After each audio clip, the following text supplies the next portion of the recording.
Alright, we're in the town and we're gonna go stock up on some useful goodies. First up on our list of groceries is garlic. Which, by the way, folks, I do not recommend biting into a clove of garlic. It burns badly. Even if you're not a vampire? Even if you're not a vampire. I did that once when I was in college and I thought I would never get the taste out of my mouth. I love how much that holy water looks like it weighs. I mean, it's not dissolving the bricks, it's breaking right through them. That is some heavy water.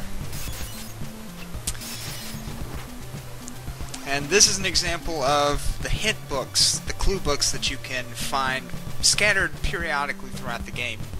Most of them are hidden in the mansions, some of them are hidden out in the real world, or out in the world, like that one was. And actually that one I just happened across by pure chance, didn't even know it was there. But the clue books are really the only way to get useful clues in this game, because as I mentioned before, just about all of the townspeople lie to you. They will tell you nonsense clues, they will tell you clues that are in contradiction to reality, and it's not because of bad translation. Even in the original Japanese, they were set up to lie to Simon. Apparently, they don't want to help him out in his quest, I guess. Artican is tired of their dickery. Yes, indeed.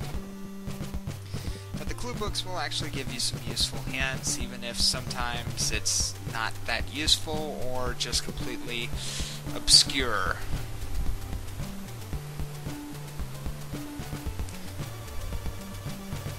Alright, we've got our laurels and we've got our garlic. The garlic is useful because it will make a mysterious figure appear in 2 locations on the world if you drop them in the right spot. And those 2 people will give you 2 useful items. Not necessary to the game, but useful. The laurels will provide you temporary invincibility. Think of them as starmen, except you don't actually kill anything when you run through them. It's really mostly useful for getting out of a bind and for getting through the poison marshes in the game, which the game kind of expects you to have laurels for, because apart from them, there's no way of getting past these marshes without taking a significant amount of damage. And our third item in town was the blue crystal. Now, that guy, I don't know what he's doing wandering around town, but he apparently had a blue crystal that he would give us in exchange for the white one. Now, the blue crystal is useful because it has the same properties as the white one, and it will let us get into Rover Mansion a little bit later.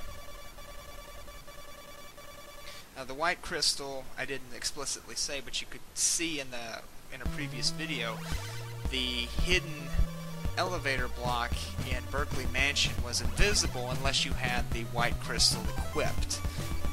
The blue crystal does the same thing, and it will open up the passage to Rover Mansion, and it will actually open up another passage later in the game.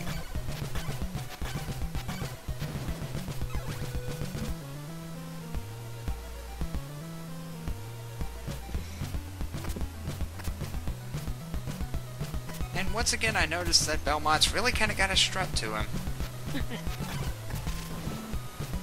I think he has more of a strut this time. Quite possibly.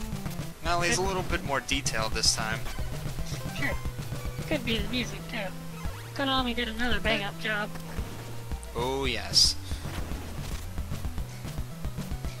You know, I know that Castlevania 2, for whatever reason, wasn't really a fan favorite amongst the Castlevanias, but I liked it a lot. The music was a big part of that. Oh yeah, it had some very memorable music. I mean, I didn't, unfortunately, let it play, but when you first start the game,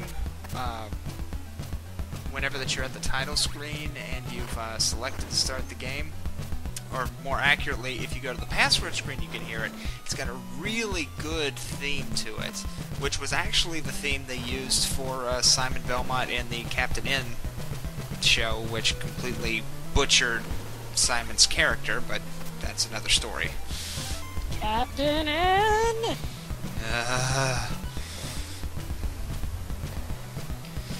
This was one of the terribly obscure puzzles in the game that made gamers pull their hair out. The only way to get past this part was to equip the blue crystal and kneel for several seconds at the edge of the lake.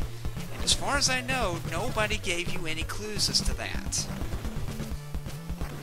Now, I'm sure that somebody probably did give you a clue somewhere in the overworld, and somebody will probably jump on the message board after this video is posted and say, oh, you're wrong, but as far as I know, nobody told you to do that. So how on earth gamers were supposed to figure this out, I don't know. You know what, I think there might actually have been a book. There may have been. Considering the books are almost as hard to find as the solutions to the puzzles themselves, I'm not certain how useful that is. Speaking of books, destroy the curse with Dracula's heart. If only it were that simple, game. Really?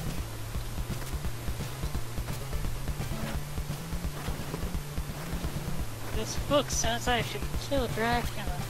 I'm not sure. I don't know. Sounds suspicious. Of course, then again, your entire objective here almost sounds suspicious. You're trying to collect Dracula's body parts so that you can resurrect him, so that you can kill him again. An evil Belmont? Ha! I dare you to show me that.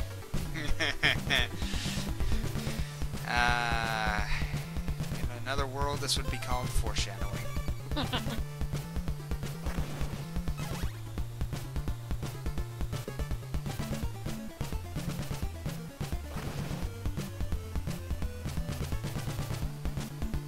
Actually, this game actually doesn't have that many musical tracks if you think about it, because all of the mansions have the exact same theme. You've got the mansion theme, you've got Castle Dracula theme, you've got the town theme, you've got the daylight theme, and you've got the nighttime theme. Actually, I guess it's got maybe about as many as Castlevania 1. Nah, Castlevania 1 had more. Like you were saying, the night theme and the dungeon theme is one and the same. Not in this game.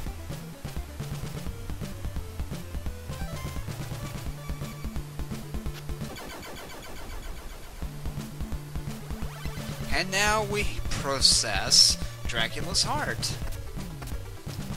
And I have to imagine that's making a very sticky mess in his pouch.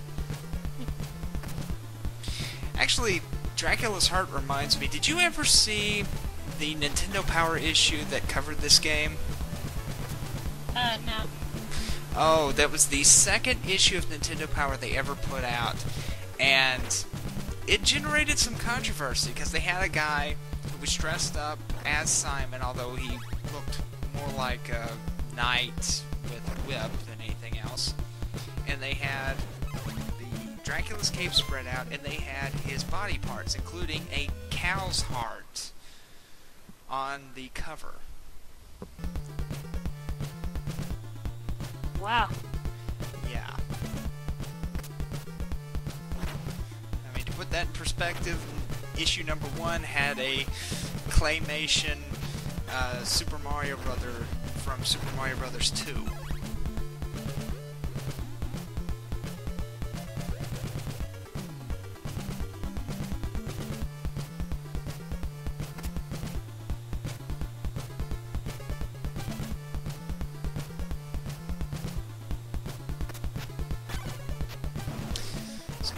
One more thing on the music that I wanted to mention.